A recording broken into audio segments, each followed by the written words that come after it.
Introduce yourself. We really not. I mean, you're a popular person in sports administration in Nigeria, but I don't want to make any assumptions. So I'm gonna pass the floor to you. Kelvin is supposed to be coming. Oh, here he is. Kelvin, I'm bringing you on. Okay, great, great. So I'm gonna have Kelvin and Amobi with me today. Unfortunately, Ashta couldn't make it, but will represent on her behalf. So I'm passing the floor to you, Amobi. Please introduce yourself to the audience. Thank you. Thank you so much. My name is Amobi Ezeaku. I am currently the head of sports and entertainment department at Lexsetters LP. Before my engagement with Lexsetters, I was at Rangers as the team manager and the board member of Rangers International Football Club. And it's on record that till now, I'm the youngest team manager the club ever had, or in the Nigerian Professional Football League. And luckily, we won the league after 32 years and the ITO Cup as well after 35 years. I was also a member of the Nigerian Football Federation Player Status and Arbitration Committee. I'm happy to be here. Thank you, Mrs. Beverly, for having me. Thank you so much. Kelvin, good to have you with us. It's a pleasure to be here.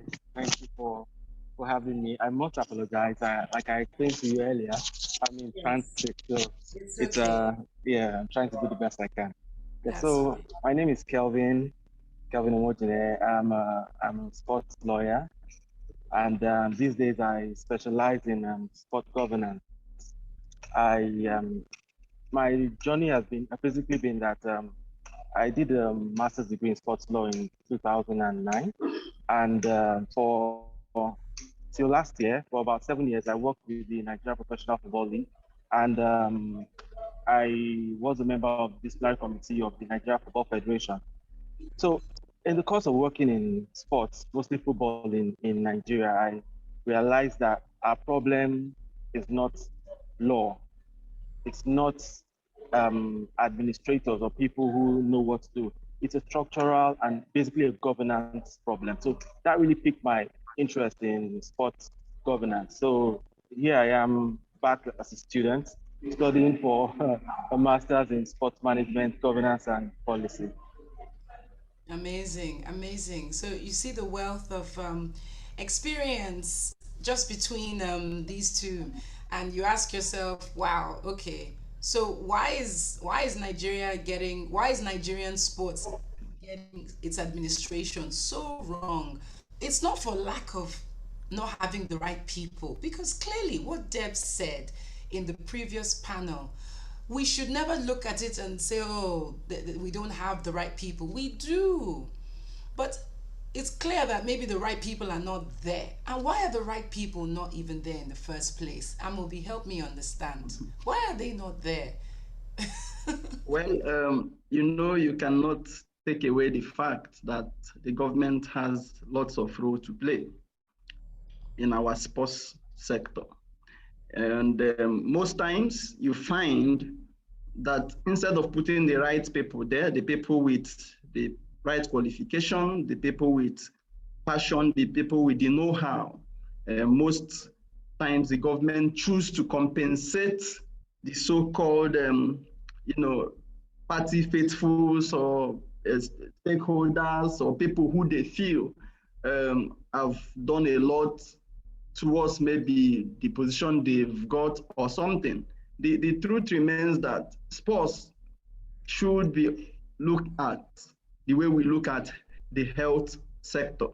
You don't bring a thug on the street and make him the commissioner for health or the minister for health.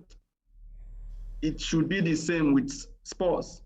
You need people who have undergone certain, education, who have certain knowledge as per the running of this system. But what we find in Nigeria is that you see the state governors, you see the people in the executive, who are at liberty to choose who would head some of these sports entities, doing so out of sentiment, out of emotions, and not out of, the people who can bring value, the people who can, bring the needed change into the system. And I feel that is why we are where we are today. Because if you make an average politician the head of maybe your sports club or the head of a sports entity, you don't expect magic from the person, because you can't give what you don't have. So you need people, technocrats, administrators who understand the runnings of the sports system to actually head some of these entities in sports. Okay, okay. Now, let me just ask you this, or maybe I'll move on to Kelvin, since you've already set the scene about we need technocrats, not cronies, or is that the word? Not cronies and hangers on. We need people with the skills. Kelvin, you've really gone through different phases, and you're still, I mean, a career is a lifetime, so you're still definitely, fine tuning yourself, developing yourself. You've been a sports administrator in a club. I think you run one of the first, how would I say, a club owned by players themselves, which I think is a Yeah. quite unique concept. What would you say are the core skills, qualities of a good sports administrator, irrespective of the sport, be it football, be it tennis, badminton, cricket? What are the qualities one should look for in a seasoned sports administrator? Yes, I think it's really quite broad because we tend to look at sport from a very narrow perspective. So like it could very well be saying, what skills do I need to administer a business Okay. or a commercial organization? So and it also depends on the level at which the particular sport or sport organization or sport administrator operates. Am I at the grassroots level where it's basically coaching, ensuring that there are issues like safeguarding, giving training people, or is it at the apex level where it is largely business? And at that Okay. level, that's why you see sport organizations like, say, the Premier League. They want to hire a CEO, and they are not looking at maybe just any sport organization. They go to maybe media companies. They go to multinational companies to recruit because at that level, it's you're running a business, you're administering an organization. So, like as someone said yesterday in one of the sessions, that some of the people in the business they do not necessarily have that passion for sports, but it's the networking, it's the business, it's the skills, the core skills. So we really need to broaden our minds when we talk of sport administration and pay particular attention to the level because there's a significant dichotomy between grassroots sport or sport for development and then sport at the elite or professional level where it's really business. Okay, that's valid. So we need to establish one. You don't necessarily have to be a sports lover or a sports fan to become an administrator. You don't. It's the core function is administration, which is Exactly. why you find these major sports businesses. They even go outside sports to recruit. I think some of us would have seen the panel with Demi Abudu, who came from the luxury sector, from Louis Vuitton. And they brought her from Louis Vuitton to head and be vice president of NBA Africa. And I'm sure that concept might be alien to many of us in Nigeria because I know I would get asked, oh, so, you must love football a lot. And then when I say actually, no, they're surprised. So why do Yeah, you seem so passionate? I think it's because the structures, the ground zero is what I'm passionate about. And sports is an industry that needs a lot of support to thrive and to blossom, so to speak. So now, Kelvin has told us that dichotomy. We need to understand sports administration works differently depending on the level. If it's grassroots, there's a certain type of administration. If it's a Premier League or if it's a private sporting organization, the focus might be on the bottom line, the profits, the P&O. So I'll come back to you, Amobi. You know, you were one of the youngest and most successful sports transfer managers in Rangers, and that's definitely an achievement that you should be proud of. But we don't this is not celebrated enough. And again, that question of why don't we celebrate the few that are doing things right? You know, so I mean, what's I can't quite understand that or get my head around that. Well, it's our reality, sadly.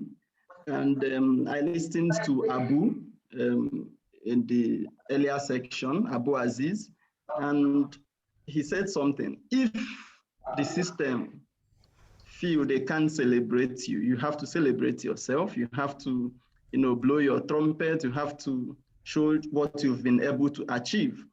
And one thing I noticed in Nigeria is that, especially with our football and football administrators, I worked in Rangers, for instance, and notwithstanding the achievements the 2016 set made, people will always want to talk about the Christian Chukwus, the Mokalas, and we always argue, what about a set that broke the 32 years genes? What about a set that broke the 35 years genes? What is happening? You find out that what is happening is that the ex-Rangers, in quote, I am still going to come to the 94 set of the Super Eagles and how they see themselves and why it seems it's difficult that even if Nigeria, the current squad of the Super Eagles, carry the lead, the World Cup, that people will want to continue to allude to how powerful the 94 set is.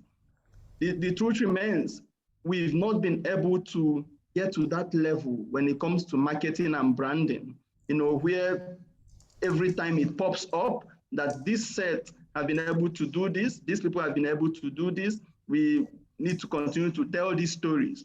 You must continue to tell your story. Every generation has that ability to tell its story.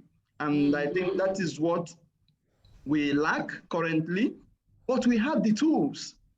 We have the tools. So it's also for the people in the media, especially the media departments of clubs, of these organizations as well, to continue to tell these stories.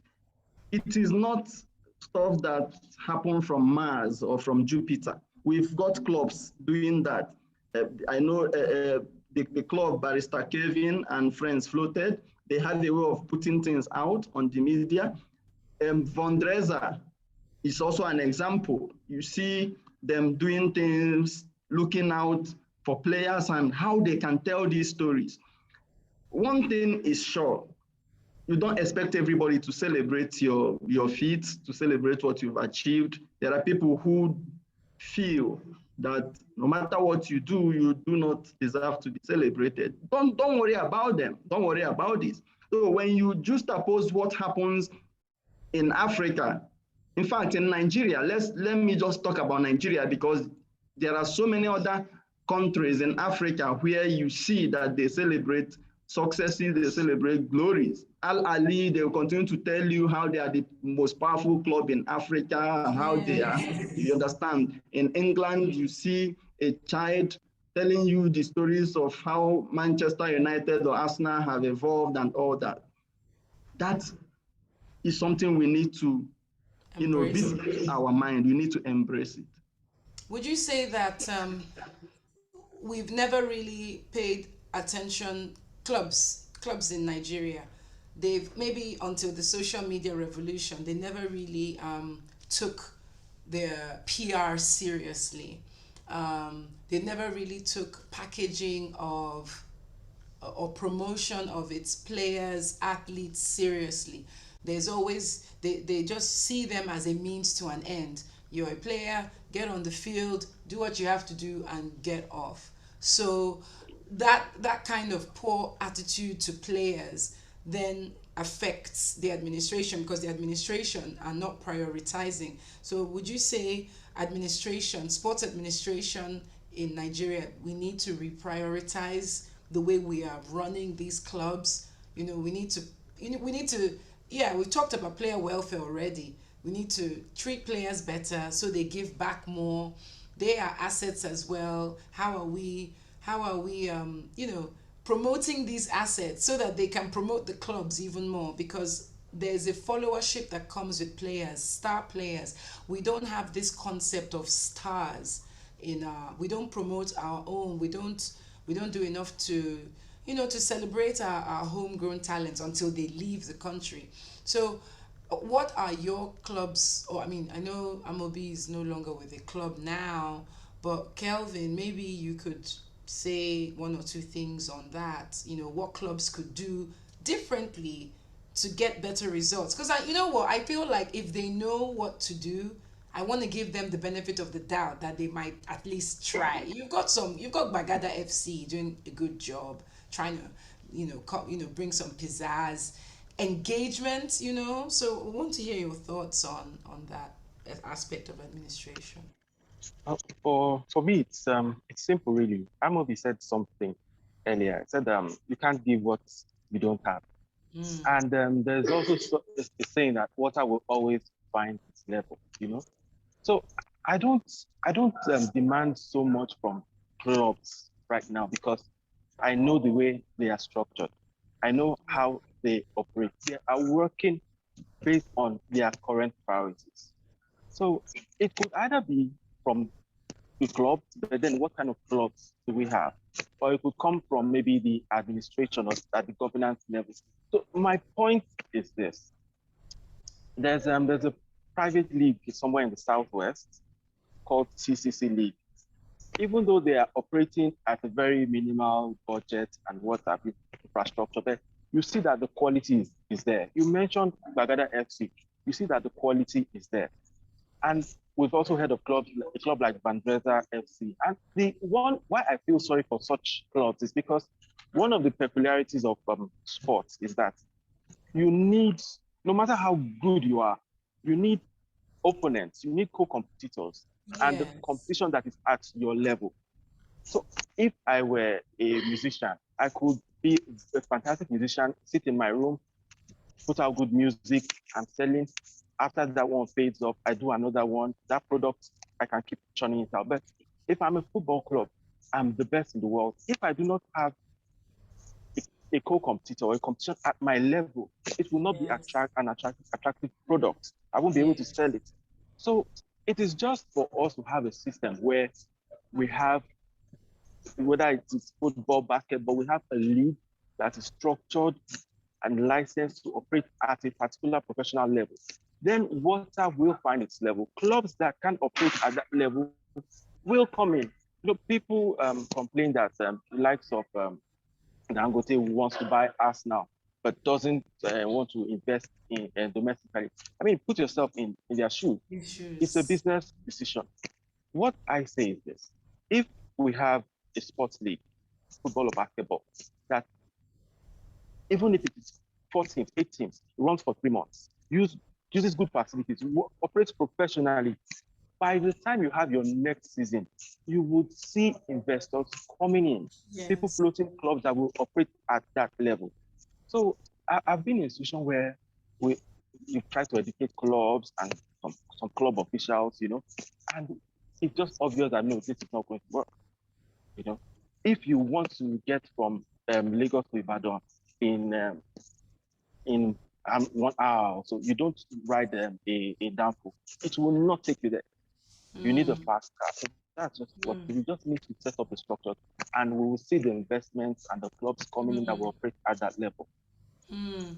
And speaking of structures, I mean, sports is business. Yes, there's an element of CSR in sports. We know that it's a great tool for, elevating disenfranchised communities, education, training. But by and large, there's still a large percentage of organizations in sports that run it for profit.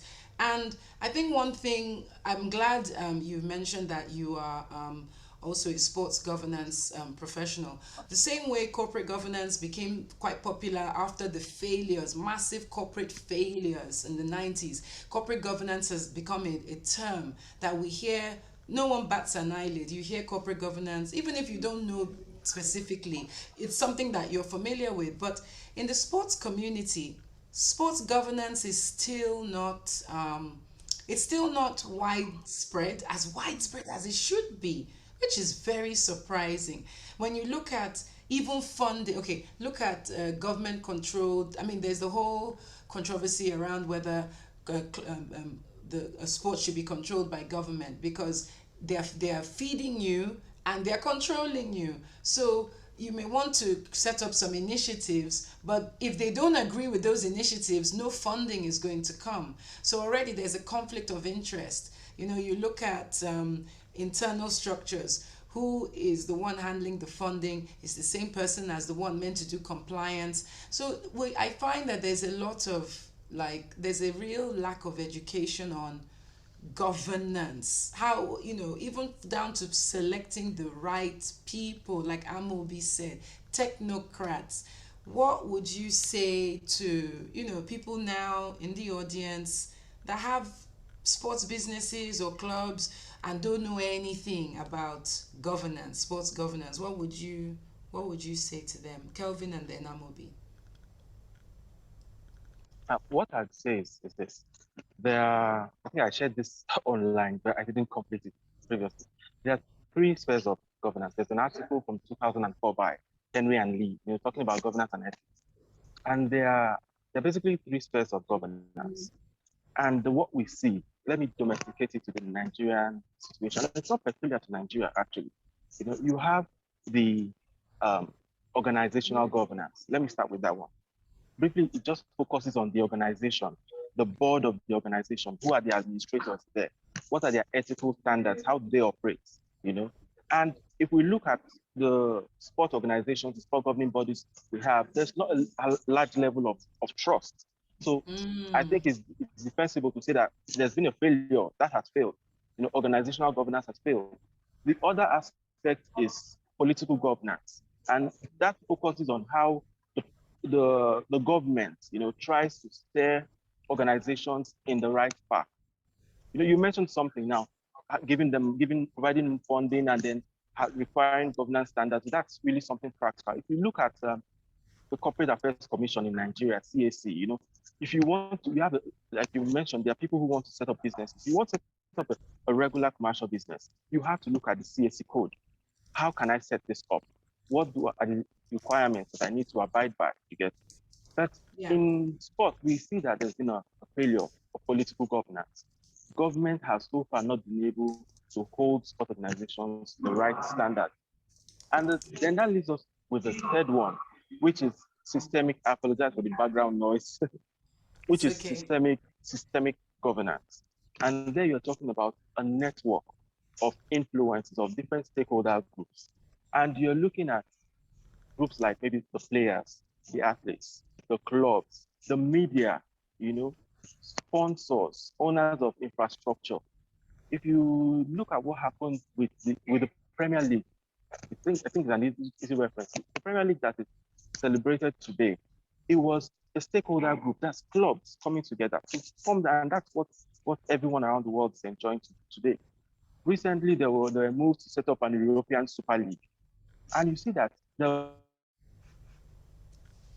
together to say, you're not doing this the way we want.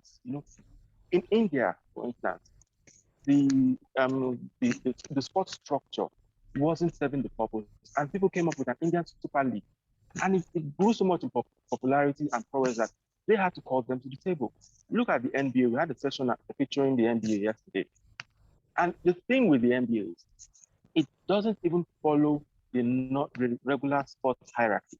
Just like, say, the NFF is under FIFA. The NBA is not under FIBA. It is an entertainment organization. Yes. So if there are people out there, but I don't mean to be controversial, but to put it in perspective, if I had the resources, I would say Lagos, for instance. Lagos is a huge market. I have maybe a mini stadium on the island, one on the mainland. and we get about 8 teams. We start a private league.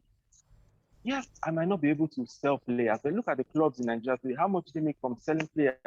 But the way a show can pull a crowd, make money, get sponsorship, if from organizing football that way, as purely entertainment, the way NBA is organized in the US, I can make my money, the clubs can make their money, then what are we talking about?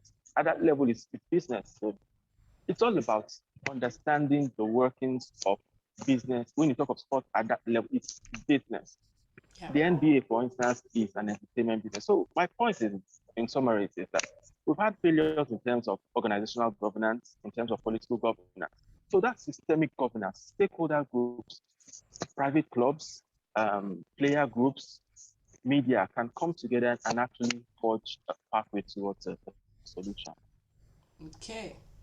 Now, Amobi, we're talking opportunities now, real opportunities for administrators in Nigeria and Africa. And your journey has been quite interesting. In fact, I don't know whether you've announced it or not before I go and open. But have you announced it? You No, have, I've right? not. I've not. Oh, okay. I won't say anything.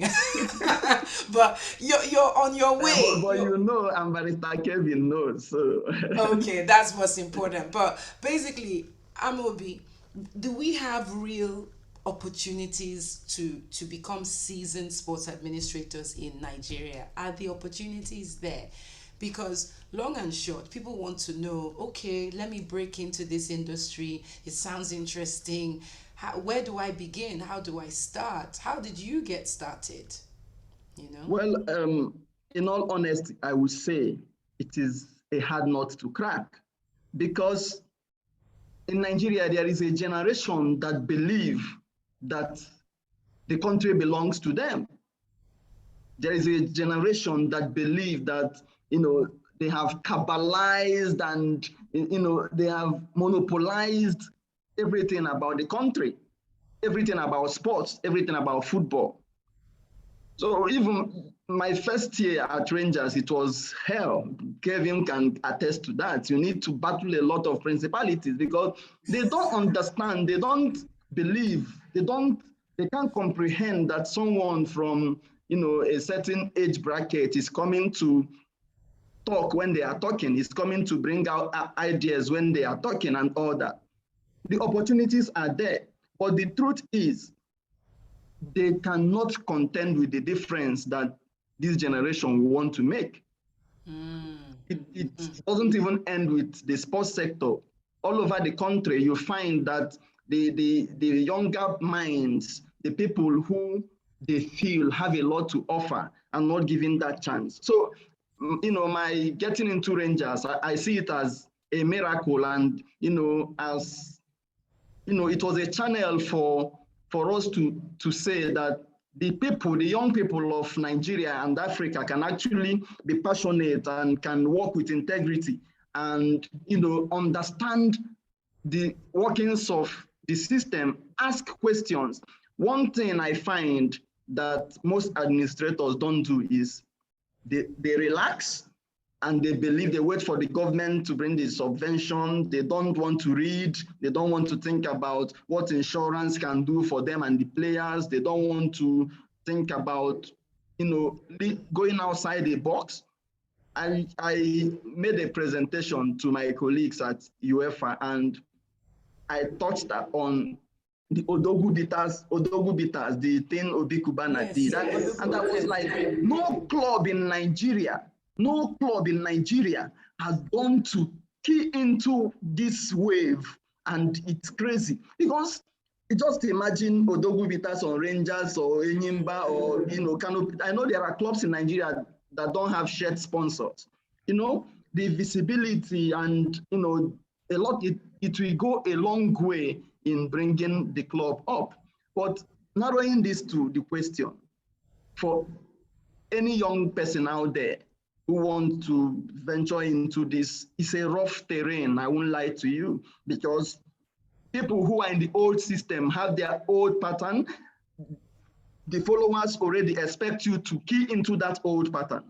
And when you say, no, this is not the way it should be, it becomes a problem. So you must be strong-willed You have to know what you want and go for what you want. It's absurd that you put your players in a comfortable hotel and somebody is coming to tell you it shouldn't be so because Wow. they need you to save 500 or 200. It's crazy. And then it's also absurd that your players will be in Hotel B and you will be in Hotel A enjoying yourself. You need to show that emotional intelligence. You need to show these athletes, these players, that you are together in this. You need to let them know that this platoon is together. As much as you are the leader, you need to let them know that go onto the pitch under the rain in the sun. I will stand here with you, no matter the condition. So for any young person out there who feels, give it a shot, try. They may want to push you out of the door. Try from the little place the little club around you, volunteer, ask. I know Abuja Metro, and I know a lot of volunteers working for Barrister Kelvin and his club. Come in, people will begin to see your passion. I didn't just go into Rangers. I played for NYSC national team. I played for clubs in Enugu. I captained University of Nigeria during the Nuga games. I played the West African University games. You need to show that you have this passion, you have this love for this game, for what you believe in. So coming to Rangers, to me, was a miracle, and the rest is history, because the year I came, we won the league after 32 years, and people would ask you, there was nothing that was done. It wasn't magical. Just give the players what they want. You can't believe that you go to a certain match and you drive your players to where the camp they are supposed to stay, and they come out and say, DM, is this where we are going to stay? These are professional players. You should treat them like professionals. And when people say that government is killing, look, let me be honest. There are a lot of things government don't know.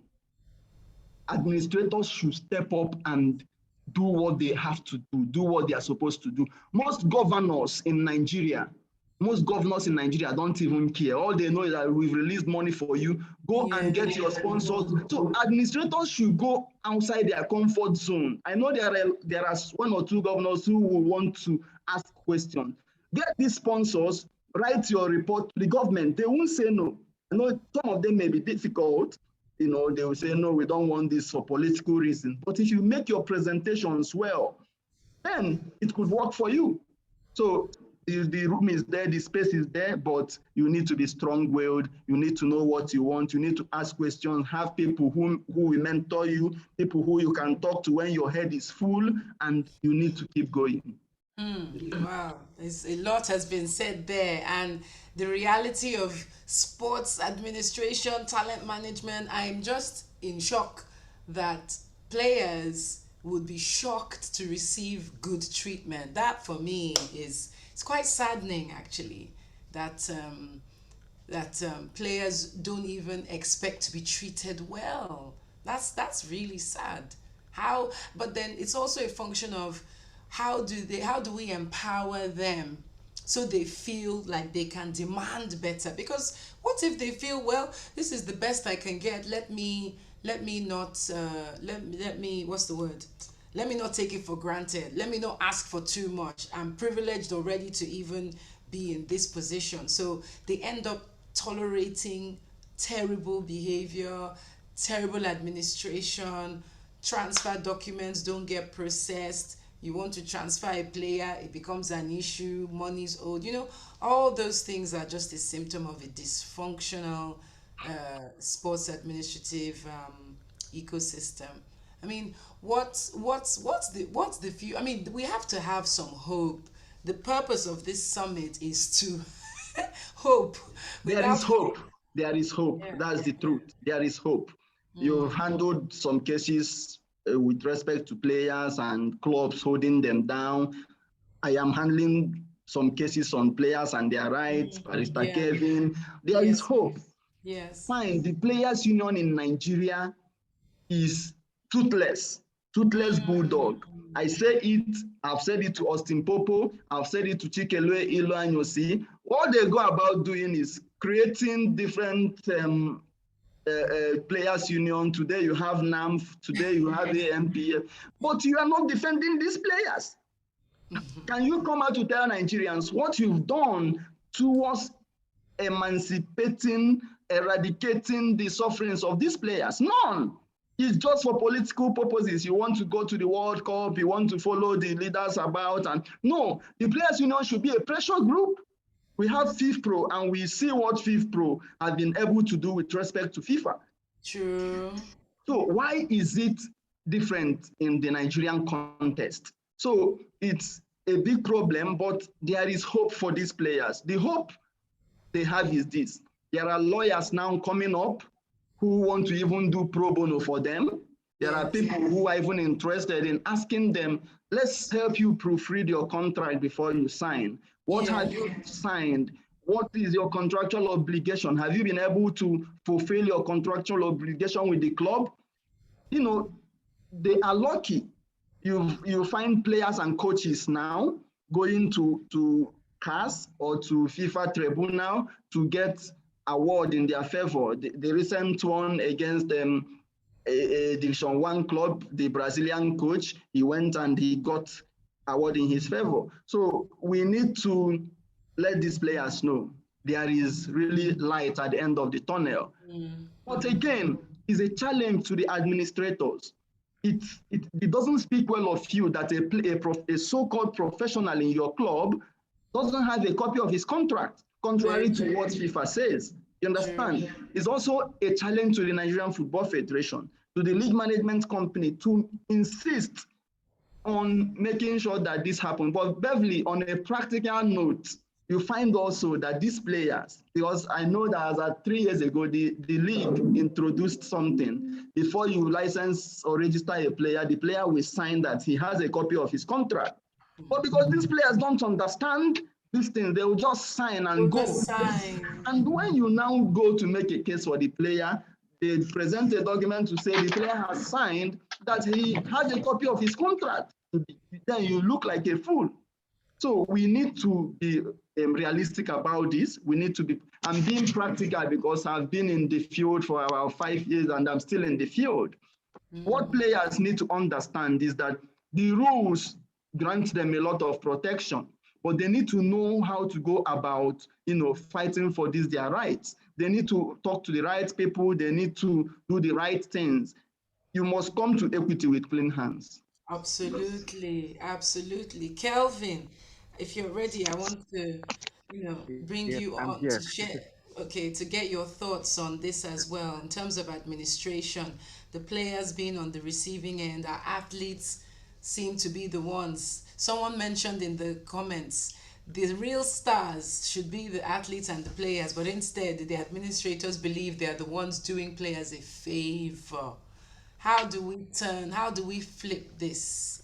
How do we flip this? I like the idea of collaborate more collaborations. FIFPro, the players union in Nigeria is a toothless bulldog, according to Amobi. And many of us, I have the same opinion. I've spoken to somebody there and he was so hostile to me, and I was merely just trying to, seek more information on behalf of a client, and the hostility was quite unexpected.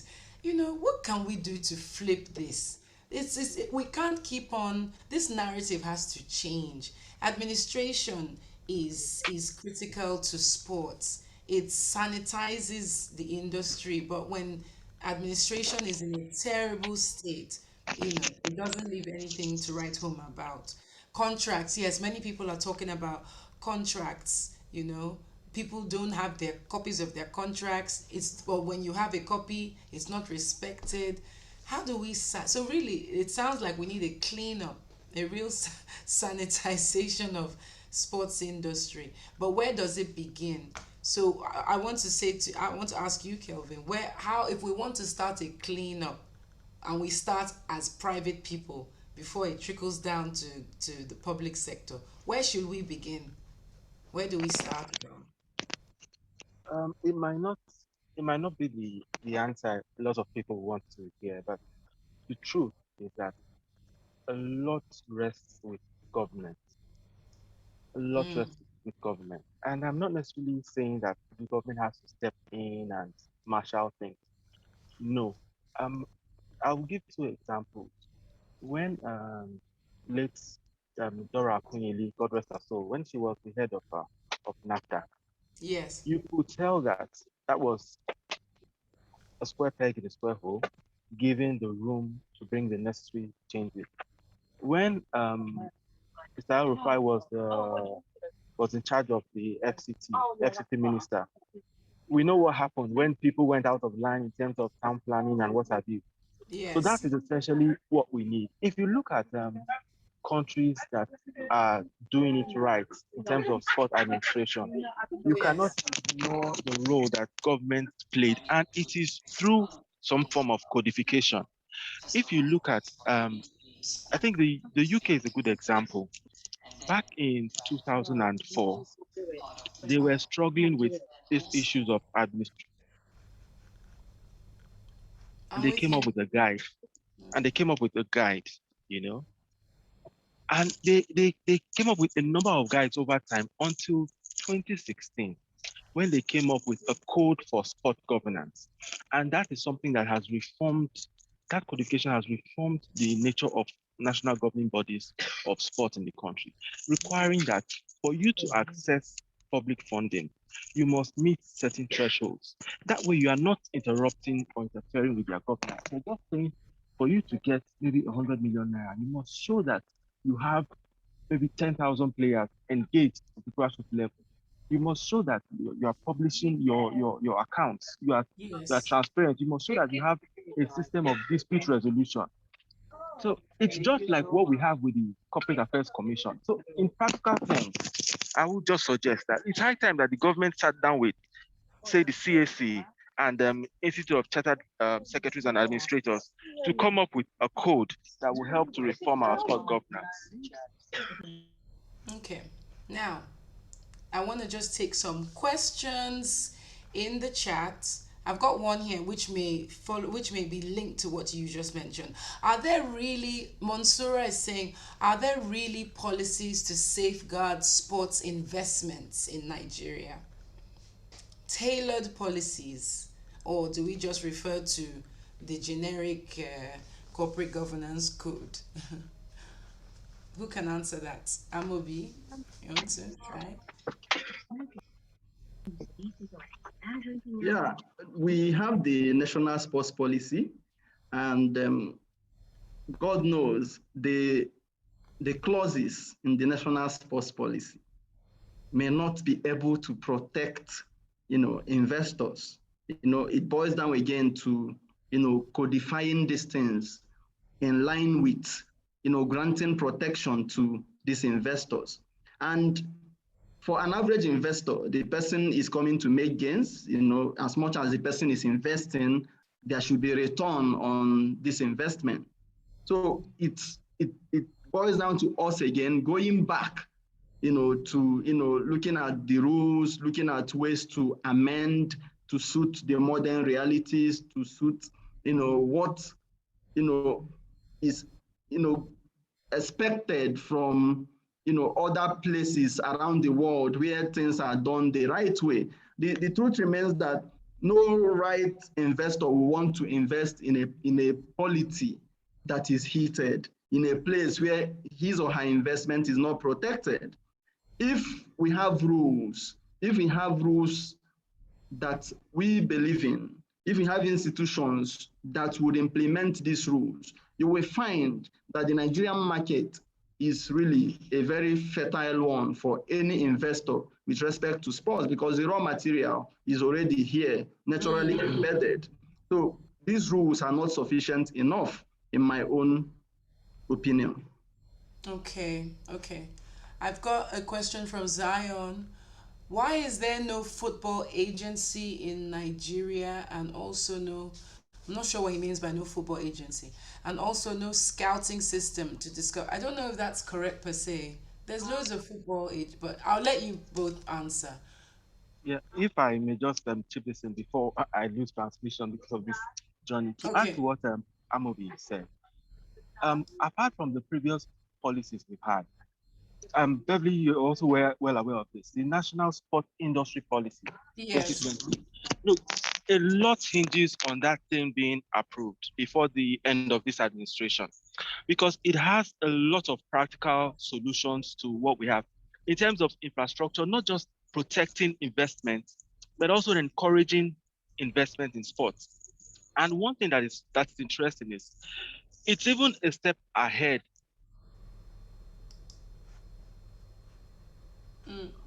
Okay. I think we are losing him.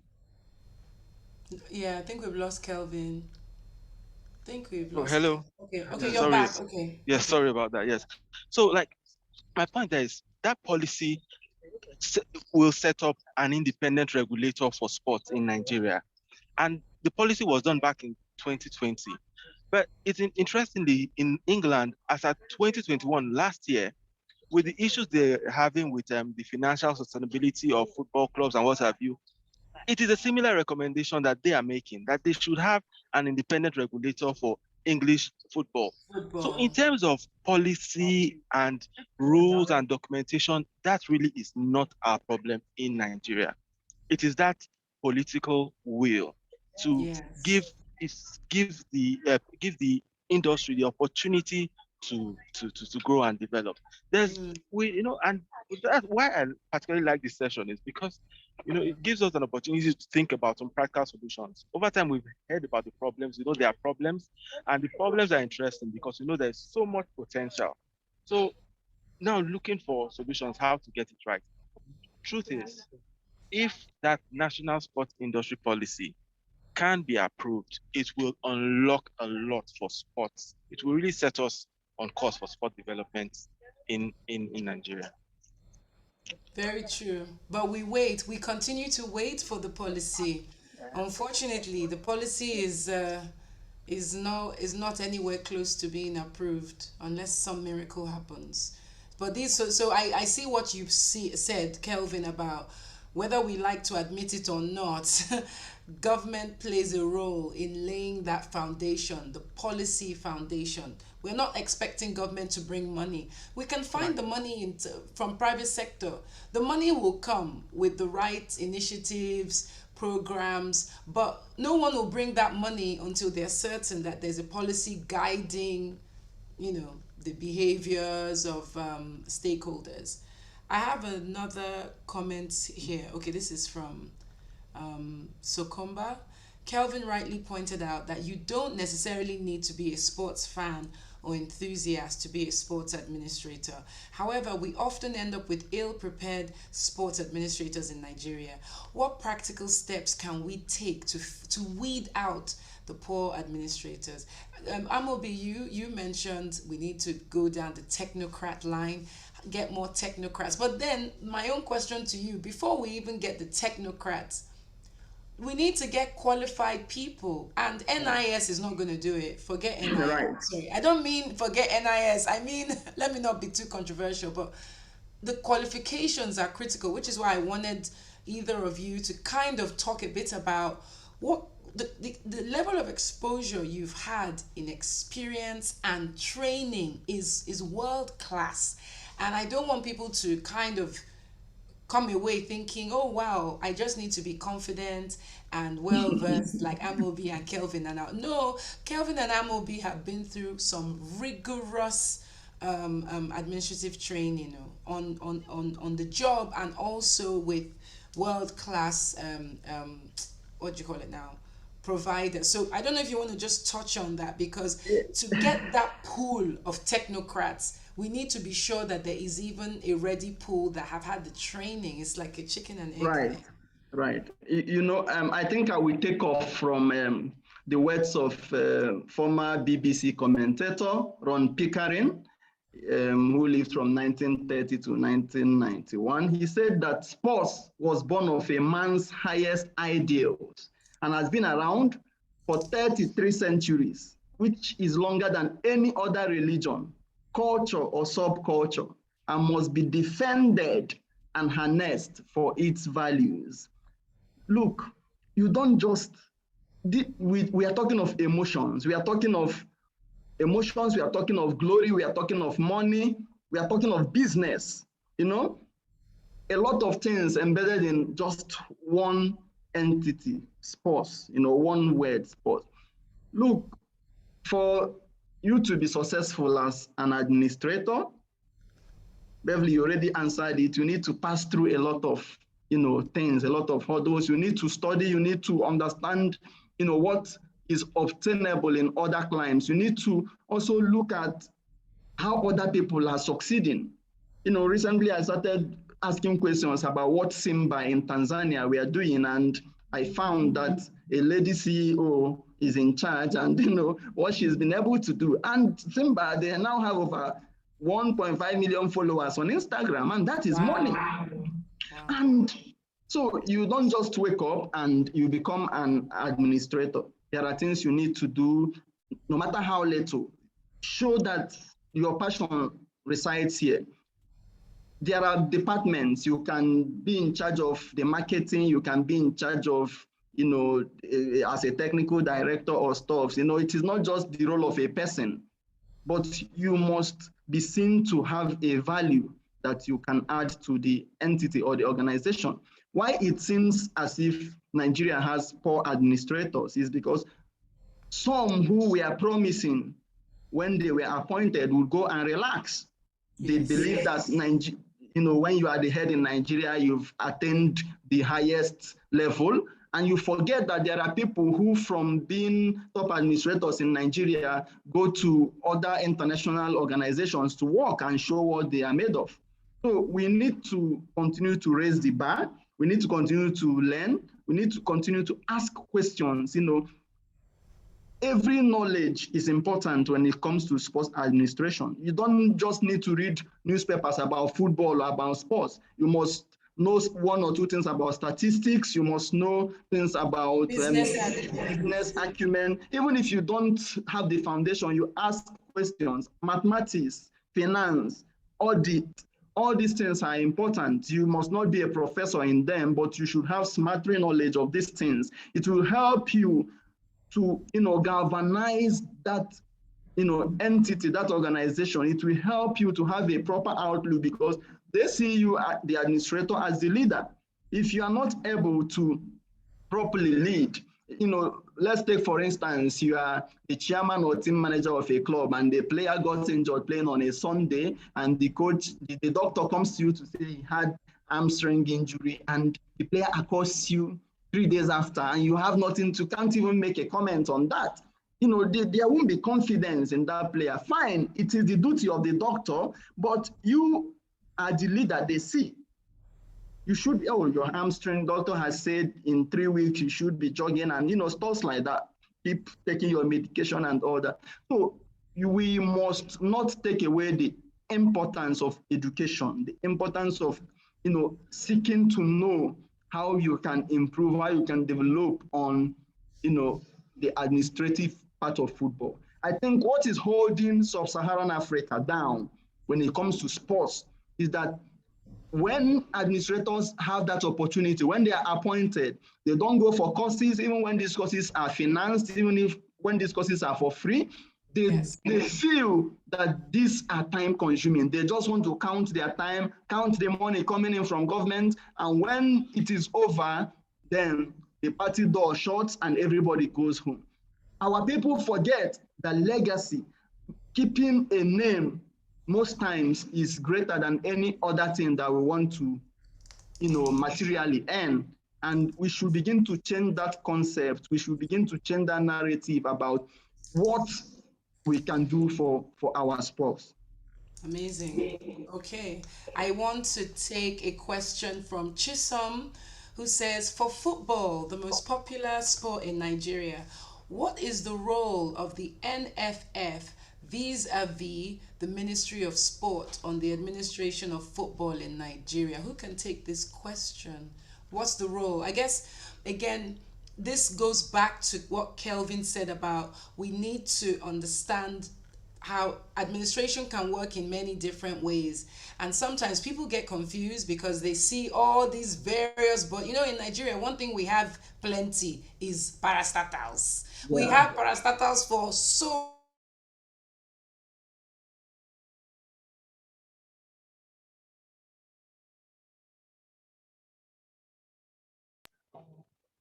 What role do they play? Who can take that question? Okay, if you can you hear me? If you can hear me, Can hear you very okay, well. yeah. So, okay, the thing is, the NFF is the Nigeria Football Federation, and what we just need to understand is that there is association football or association sport, and it is one area different from maybe just sport or football generally. So, okay, since we're talking about the NFF, so to play in association football, it's just like I want to be a medical practitioner. I cannot just go anywhere and learn medicine and be able to practice medicine. I must go to a licensed medical training institution, and then I must be licensed to be able to practice. That's just how it operates with football under the NFF and by extension under FIFA. But the sport is so powerful, it's so intense that it affects other outcomes. You know, like you say, sport is something that unites everyone. It teaches you soft skills. It has soft power and what have you. So because of that influence, of course, government, just like the public, has an interest in it. That is why you have you have all these cases of government interference, government involvement, and what have you. And then again, when you look at it, the Super Eagles don't go to the World Cup, even though we haven't qualified, don't go to the World Cup as the Super Eagles of NFF. They go as the Super Eagles of Nigeria. So you see that close connection with government and with wider society. But we need to understand that NFF is an organization, just like FIFA is, but they play an important role on wider social outcomes. That is why you always have that them being at cross purposes with government and what have you. Okay. Thank you very much for that. Now, Monsura has a question, and I think we may have touched on it, but just to make sure she feels like I have tackled her question. Is there a way to take control of sports away from the government? Well, in the current circumstances or the current circumstance, we can attempt this from both ends, because when you look at clubs doing so well, you find that interference doesn't come most times. In Nigeria, you have the government-sponsored clubs and the private clubs. The private clubs, they go out of their way to get their infrastructure. Rainbow Stars now, they have their stadium at Ikene and a lot of things. But the truth is, right now, government clubs are political tools. Exactly. Let's be sincere about that. And there was a time, I think in 2016-17, we wanted to list some clubs, at the stock market or something. It didn't go through because of a lot of political considerations. So, but the truth must be told that if government provides the necessary environment, the conducive environment for sports to thrive, it will be a win-win, because you will now have that private-public partnership kind of thing with everybody's rights and liabilities spelled out. You will see that there will be more gain when that is the situation. I know South Africa, what happens in South Africa is that the government provides conducive environment, and the club managers run their sports and all that. At the end of the day, it's a win-win for everybody, because everything is done professionally, at least to that international standard yardstick. So it is difficult at this point, Monsieur, for government to relinquish control, total control of sports in Nigeria, especially with respect to government-owned football clubs. Okay. Okay. And I think this is a very good. Oh, okay. The questions are still coming in. Marie Oga says, how can interested persons in sports administration begin to learn? Need tips and mentors. What's the, I mean, did we touch on this? Yeah, but what Beverly, I think that it's about reaching out. It's about reaching out. I've spoken with you for close to 2, 3 years before we even met face to face. Before I met Barrister Kelvin, I reached out, I want to know something about this. I want to just reach out, send mails, ask questions, read up stuff, listen to conversations. And, before you know, your mind is being charged towards your passion. It's even so interesting to know that people want to really take onto this path. Even with all the revelation that the path is rugged, the path is, messy in Nigeria. But you just need to embrace the path. Every generation has a story. Everyone has a calling, has a career. So you embrace it, ask questions, read up books, go for events pertaining to what you want, go for, courses. And before you know, the opportunity will come and you take it and you write your name in gold. I love that. You write your name in gold. Zion, do you want to say something? He really wanted to say something about. Yes. Good afternoon, everyone. Good afternoon. So what I'm saying is about government interference in sports. It's really a very dangerous trend, especially in Nigeria. When you look at the Nigerian clubs, you find out that it's the state government that funds them, and those clubs are not progressive. They don't do well in African continent football. Now, I'm trying to look at a couple of clubs.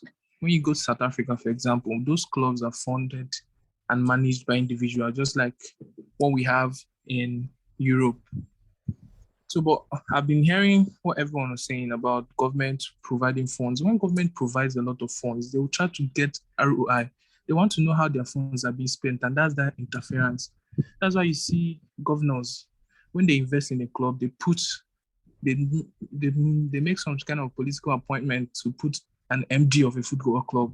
The person has no idea of football. The person has no idea of sports. And you see the president, when a new president comes, he said, okay, all those, the National Association of Athletic Federation, you see, they put their own people there. It becomes more of a political appointment. Those people don't have idea of sports. They don't know anything about sports. So that's why I'm of the view that sports should be totally delineated from government interference, government funding.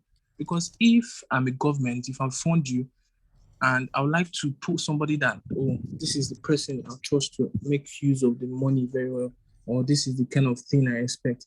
And that's why you see the interference of the senators, people in Abuja are now suggesting, we have to invite this person to play. You have to select this person to go and represent Nigeria. You have to select, and they're not selecting the best. So that's what I'm saying. So there's always a danger. I don't think what government should be providing is more like a trust fund aid.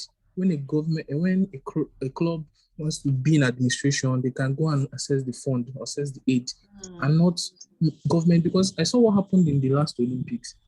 They had a deal with Puma to supply the kits, but because the minister felt like he wasn't involved, you see how it was chaotic. It was really embarrassing. The minister felt he was not consulted. That's the danger of putting government into sports. So it's something that will really delineate. Making policies fine, but what are the ways to implement the policies? It's still using government. I think sports in Nigeria we should encourage others, because why most of these corporate people don't want to invest in it is because they see a lot of government interference, and they don't. Whatever government does not progress in Nigeria. So that's the truth about it. And Thank you for sharing your insight as well. It's valid. It's valid. It's valid. And even to say, just to what you mentioned about a fund, the sort of fund, sports fund. That I look back to 2020 during COVID, and it was interesting to see what happened in England. The government came to the rescue of clubs, and I thought that sparked a bit of controversy, a bit of eyebrows that, okay, so the government has, well, I don't know if it's Sport England, but there was a fund that helped to keep some of these clubs afloat. And you're thinking, wow, we're talking, well, is it ethical that, us, the masses, well, us English people should be funding the salaries of footballers and managers? But I think the bottom line is something was in place. Whether it's huge or small is not what we're talking about, but the point is something was in place to help assist grassroots clubs, bodies, associations during a very tough time. So, yeah, valid point you made, Zion, about, you know what, government, we need you, but not in the ways you think. We don't need you in administration, but we need you where policy is concerned, where infrastructure is concerned, and to an extent maybe where a trust is concerned that people can sort of dip into when they're in desperate need. I know we're kind of running out of time. I have a question here. Barrister Amobi, can you share some books?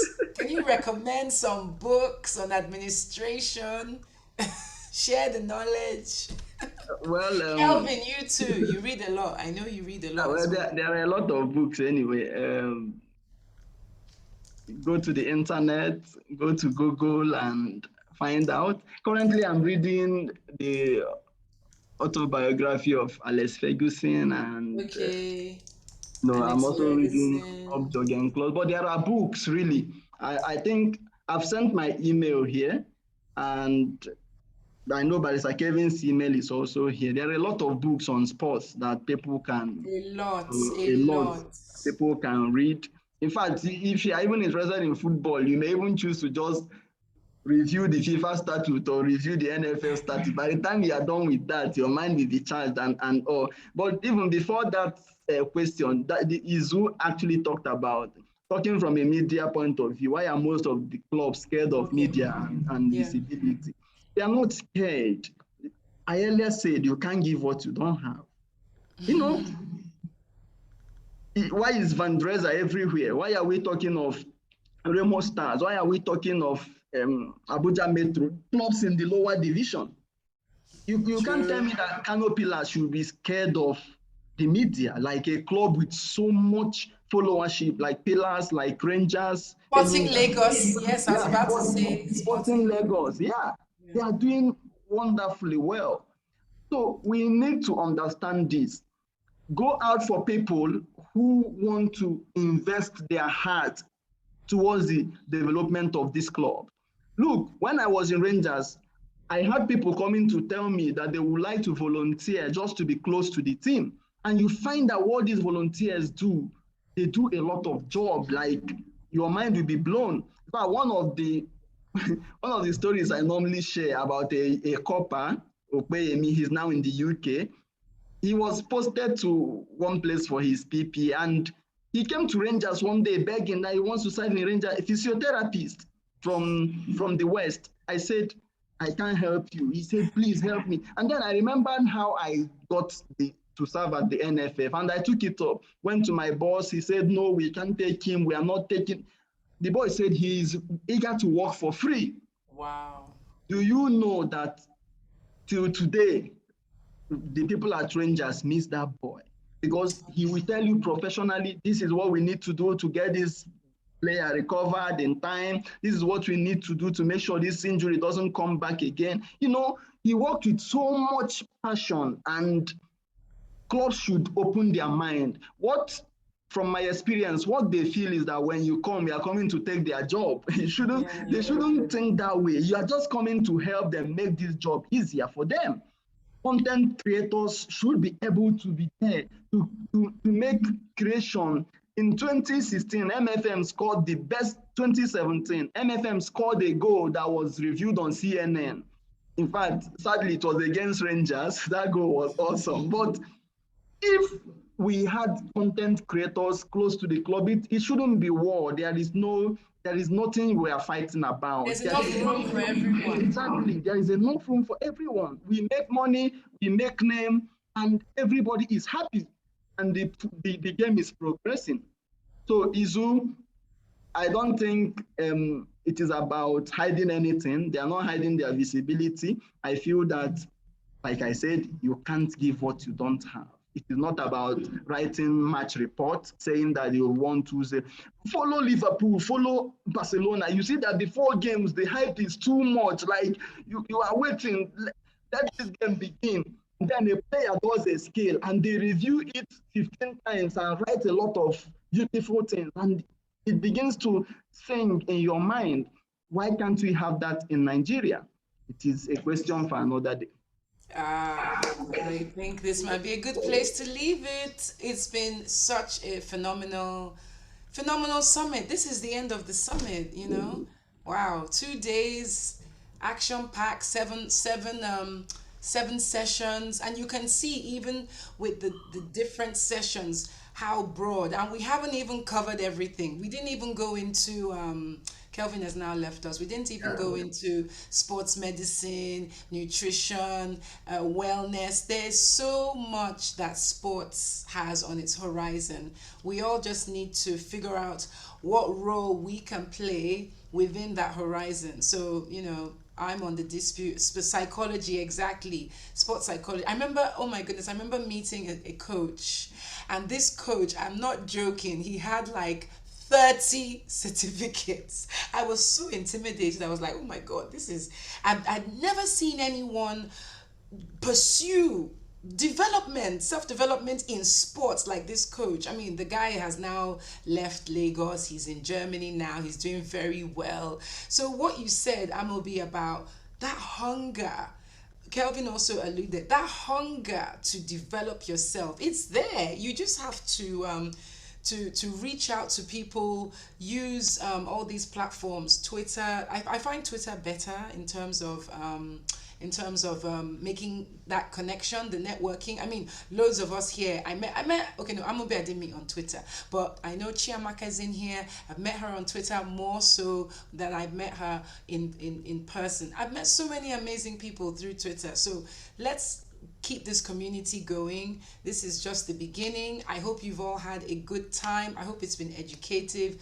All the sessions will be available on replay in the OAL Olisa Agbakoba Legal Facebook. So if you have a Facebook account, please follow us, Olisa Agbakoba Legal, on Facebook, and you'll be able to watch all the sessions over and over and over and over again as much as you want. It's been phenomenal being with you all. I hope you've gained something. The results of the giveaway, if you've participated, will be announced later today. I just need to connect with my people at AFA Sports and find out who's won. But Amobi, thank you so much. I know you're in Cairo, and I know, you know, the time is a bit later there. So thank you for staying with us till the end. I know you've been with us from the beginning all the way till the end. Thanks a Kelvin, lot. same.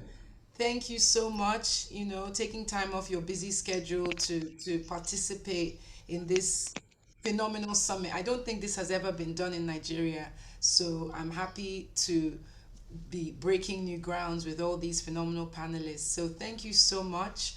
You've all been great. And until the next summit, have a good one. And oh yeah, can all the panelists contact? Do you want to scroll up, Levina? Scroll up and you'll see their Twitter, you'll see their email, and you'll see their Instagram.